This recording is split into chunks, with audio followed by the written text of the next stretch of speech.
Kalau yang kedua tadi, hipnosis timur dengan kekuatan jin, kekuatan gaib tadi, itu yang disebut musyrik, dan itu tidak boleh. Itu memang tidak boleh orang percaya yang seperti itu, karena dari situ rusaknya. Bahkan maha ilmu tenung, santet segala macam, itu sihir segala macam, itu dilarang dalam agama. Maka mempelajari, mempercayainya segala macam tidak boleh. Tetapi yang berkaitan dengan tadi hipnotis pada tadi tidak ada masalah. Ya. Kalau tadi bilang 25% adalah orang yang baik untuk bisa dilakukan hipnotis itu ya. Itu apa yang bisa membuat orang itu terhipnotis dengan sugesti tadi? Apakah karena dia terbuka, rela untuk dilakukan hipnotis atau ada hal lain sebetulnya?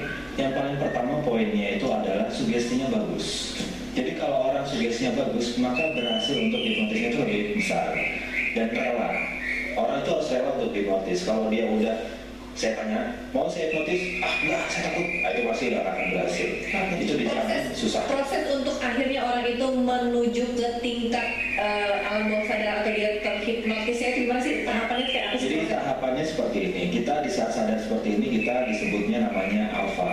Kalau kita tidur lelap itu beta. Nah, saya membimbing seseorang itu ke tetra. Jadi alfa, beta itu di tengah-tengah. Jadi untuk masuk ke alam bawah sadar, lalu saya berikan sugesti dan saat saya bangunkan dia akan mengikuti sugesti saya. Seperti itu aja. Kalau misal secara fisik bisa kelihatan nggak? Secara fisik kelihatannya ya mungkin saya deteksi aja. Biasanya kalau udah ahli hipnotis bisa tahu kok mana orang yang bagus mana yang enggak. Dia itu, orang yang terhipnotis itu apakah dia sadar kan? Kalau ada yang terhipnotis gitu ya? Atau ada juga dengan dalam kondisi dia tetap awake atau tetap sadar, tetap bangun gitu. Itu jadi untuk hipnotis itu sebenarnya ada namanya juga awake hypnosis. Jadi dalam keadaan sadar pun dia bisa kena hipnotis seperti itu. Tapi ada juga yang lebih bagus lagi di saat kita membimbing orang masuk alam bawah sadar yang tertidur seperti itu. Ya, itu lebih mudah untuk diberikan sugesti. Teori kejahatan kadang-kadang dalam Jawa ada namanya gendam. Ya, kalau itu kan bagian dari hipnotis juga ya. Nah, kalau yang saya tahu, yang saya pelajarin di barat itu nggak ada namanya gendam. Yang gendam itu masuknya yang timur. Saya belum pelajari itu. Berarti nggak boleh Pak Ustadz. Ya, nggak boleh karena kan di tepuk gini ada juga. Kalau dengan tepuk itu berarti dia membawa hal-hal yang pastinya karena dia tidak pernah diajarin. Makanya treatmentnya sederhana.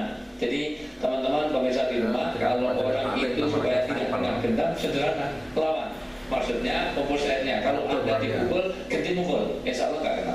Iya. Jadi dia sadar gitu ya. Ada bacaan-bacaan supaya tidak tersirap dengan gendam itu nggak sih? Cuman tahu saja. Alhamdulillah minasyaitonirrajim. Itu artinya karena itu semuanya dari arah yang jelek, maka alhamdulillah minasyaitonirrajim. Atau alhamdulillah min fitnatil mahya wa mamati wa min fitnatil masiihid dajjal. Jadi dari fitnah dunia, fitnah mati dan dari masiihid dajjal. Itu doa secara pakai bahasa kita sendiri nggak boleh. Kalau orang Cina ya pakai bahasa ya Allah, jangan sampai itu terlalu, itu boleh juga pakai bahasa itu. So, Allah tahu semua bahasa. Baik. Anda tertarik untuk mengetahui bagaimana? Emang boleh nggak sih nanti praktek?